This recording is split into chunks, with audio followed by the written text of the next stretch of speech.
Hey everybody! First of all, thank you so much for your patience. I am a bit zoomed in. The tech difficulties were abundant today, but let's get this thing started and keep moving ahead. So what's up? I'm Kathleen Martin. I'm here to be hosting the first stream for this holiday challenge here on Adobe Live. Super fun to see all of your names in chat, and thanks so much for just sticking around for an extended period of time. I hope that got the suspense going. Very exciting. If you'll notice behind me, we've got a little bit of holiday cheer happening as well. Camille, thanks for the compliment on the intro. Woohoo, Nicole, what's up? Cool, so if you are new to Adobe Live or a challenge in general, no worries, this is the perfect place to start. This year has been really strange, so we wanted to bring you some fun holiday challenges that can be used to make gifts for yourself, for others around you, and when you make a gift, you get a gift. And let me show you what I mean about that. So here is our landing page for our Make a Gift, Get a Gift challenge. If you scroll on down, you're gonna see that we have 4 challenges over the next 4 days hosted by various Adobe friends. And the first one is going to be Animate, a digital greeting card hosted by me. That's happening right now. Tomorrow we're going to be here with Craft a Refreshing Cocktail hosted by myself and Kendall Plant. You might know Kendall. I know Kendall's in the chat from previous Adobe Live sessions. So that's going to be awesome. And these are all based around making gifts for yourself and others. And then scroll down a little bit more, and you're gonna be able to get a gift. So we teamed up with our pals over at Poketo, an awesome kind of bits and bobs company that makes awesome posters and prints and puzzles, all the P's, pins. And we're gonna be giving away 20 of these gift packs to 20 of you just for being here and just for participating and getting through this fun year with all of us. What's up, Tiago? Good to see you. Wi-Fi password, is this a replay? No, it is not. It is a fast forward because we're going to be moving really quickly to get this done right on time. Terry says, so cozy. I know, I tried to jazz it up a little bit with some coziness. What's up, Terry, by the way? Yeah, Wade, thank you for posting the Poketo sweepstakes. You can scroll down to the bottom here and learn more about that. So you might be wondering, what is the site I'm even on? Well, if you go to creativecloud.adobe.com, go over to Discover. This is happening right now. But you can also scroll down and click this Make a Gift, Get a Gift page, and then pop into today's challenge, and we are gonna get started. So the replay is gonna live here in the future if you want to come back and watch. But for now, let's jump into Photoshop and learn how to make this awesome animated greeting card that you can send via social, attach to your email, family letter that you send every year. Whatever you do, it's going to be a really fun way to make a little bit of a jazzy holiday card for your friends and family. And this is all written out step by step here if you want to come back to it later, but I'll just show you live how it's going to go down right now. Thank you, Jessica. I'm gonna wear a sweater every stream. This is a very cozy, very festive stream, so I figure why not wear a cozy, festive sweater? I don't know if I have 4, we'll see. So I'm gonna jump into Photoshop, and I'm just going to start with a blank document.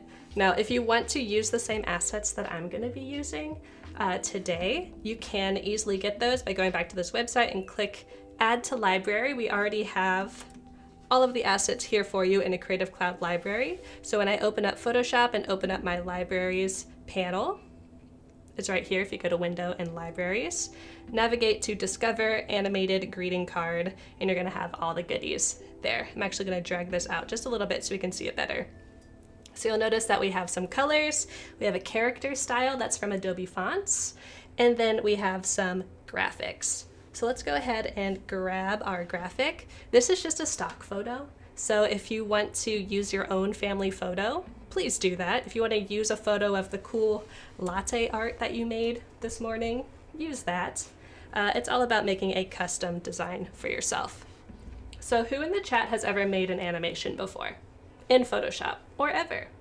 It can be a little bit daunting to jump into animation in general, but Photoshop makes it super easy, and I've made it extra easy for you by making a project that's only 2 frames. So we're just gonna be flipping back and forth between 2 different frames to add a little bit of wiggly twinkliness to our animation.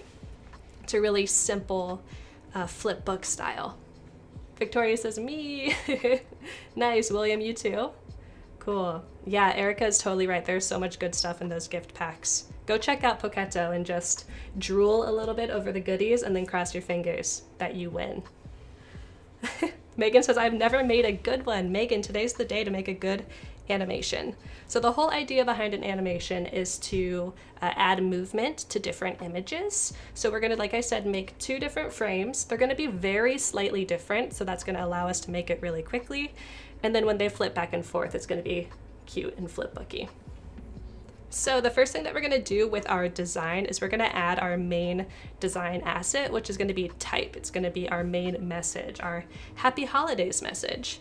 Now I could just drag out the graphic that I've already put in the library for you, or I could type it out by hand by just activating my type tool. You can tap T on your keyboard to activate it, or just click it over here. I'm just gonna click in my image and you'll notice that that makes a new text layer in my layers panel.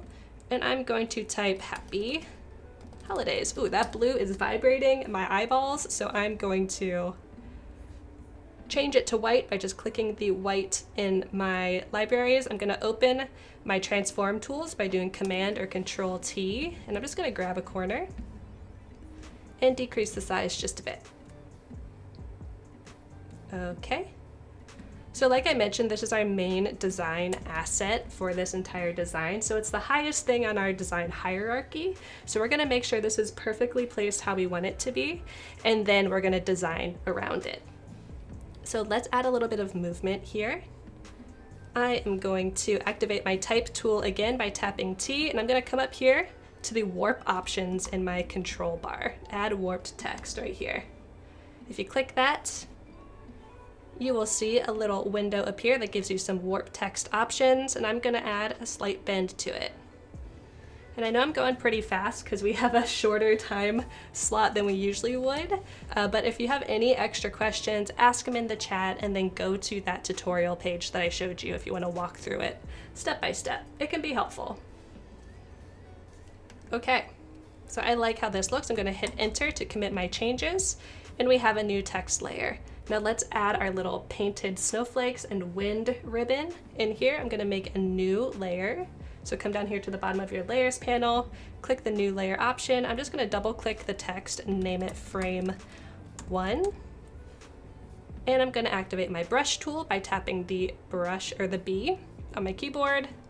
I'm gonna choose the Pastel Palooza brush that's in the dry media brushes that comes with Photoshop by default. It's one of the awesome Kyle Webster brushes. And I'm just gonna start painting in here. Now I'm just using a trackpad, so this isn't gonna look great, but if you want your trackpad art to look greater than it does, increase the smoothing on your brush just a little bit. So you can go from something like this, kind of looks like a kindergartner did it, to increase. Ooh, nice. Nice and curvy. Looks like I did it with like the pen tool and dropping points. Nice. Okay, so if you don't want to do any of those things, you're like, I don't have time to even use the trackpad, come on over to the library and you can drop in some of the assets here that I provided for you. So first I'm going to add that kind of ribbony wind texture that you can see here. I'm just going to bring it over here, maybe make it look like it's going behind her, in front of her, maybe down there. Looks all right. Like I said, I'm doing this quickly, so feel free to take as much time as you want. I know, so smooth. Ooh, thank you, Francis, for the sound effects. I appreciate it. And then I'm gonna start making some of these snowflakes. Maybe I'll choose the white. I'm gonna tap my left bracket key. Notice when I do that, my brush gets smaller or bigger if you tap your right bracket key. And I'm just gonna make some wiggles, maybe some stars. I'm holding shift and dragging to make those straight lines. There we go. This is gonna be a pretty sparse animation because I have 4 minutes left. Can I do it, chat? Do you think I can? Can we speed run Photoshop together? Maybe I'll go for some of this yellow. And looking good. Okay, Okay, so that's a little rough, but we'll go with it for expositional purposes. So we have the first frame of our animation done. This is the first second. Now we need to make the second second so we can have that tick-tock back and forth. It's super easy to do this once we have the first frame done. We're basically just gonna copy what we did, but offset our brush strokes just a little bit. Laura says, kindergarten art rocks, fearless and unself-conscious. I totally agree. That's definitely not an insult when you say you did it like a kindergartner. I feel like we always lose a little bit of that looseness as we grow up. What size is this document? It is 1080 by 1080, Amy. It's a good social size if you want to post it like on Instagram. If anyone can do it, I can. Thank you, On Point Retouching. Let's go. So the next thing I'm going to do is I'm going to duplicate the Happy Holidays text so that we can have it jitter back and forth a little bit. Super easy way to duplicate your work is to just drag your layer down to the new layer icon, and you'll see that we have a copy here now. So I'm going to drag this up to the top. I'm going to open my transform tools with Command and T, and I'm just going to bop it over to the right just a little bit. So if I turn that on and off, that's kind of a little hint about how the animation will look eventually. We'll turn that off for now. We're going to make a new layer and we're going to name it frame 2.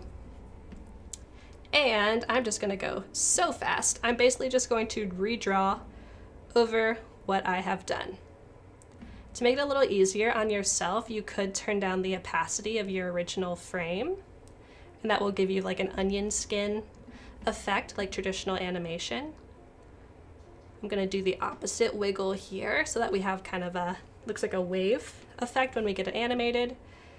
And for the stars, I'm just going to do the basically 45-degree angle rotation of them. If I turn down the opacity a little bit on my frame 1, you'll see a little better what I am doing. We're just going to keep these white. I know I had some yellow in there, but that's okay. And if you don't want to do like a holiday card, you could make some new outfits for your figure in your photo. You could scribble over, add some new hats, do whatever you want. This is really flexible workflow that you can apply to anything. Okay, so let's add that animation, and I'm gonna get out of your hair and then be back tomorrow with myself and Kendall, and we're gonna be working on some recipe cards, specifically for drinks, tomorrow at the same time, same place. Hopefully with no technical difficulties. Okay, so to add the actual animation to our work, we're gonna go to Window, Timeline, and we're gonna be creating a frame animation. So make sure you choose frame animation here. Click that. It's already going to add the first frame into your work, so that's great. Now this is how the timeline works. Each frame reflects what layers are visible at the time. So for our first frame, we have frame 1 turned on, and our first Happy Holidays turned on. Great, so let's make a new frame by hitting this plus button. We're gonna turn off frame 1 and turn on frame 2. And then if we hit play, we can change the timing and hit play there. So I think I got cut off, but if not, I am just going to export this so you all know how to do it, and I will get out of your hair like I mentioned. So we'll go to File, Export, Export for Web. And this is how you get a GIF out of Photoshop. Make sure that GIF is selected, 1080 by 1080, save, and you're done. It's super duper simple. You can do this really easily for your holiday cards like I mentioned, and I'm excited to see what you make. So come back tomorrow for more challenges. Sorry again that was rushed, and I will be back tomorrow morning. Take care, everybody. Bye.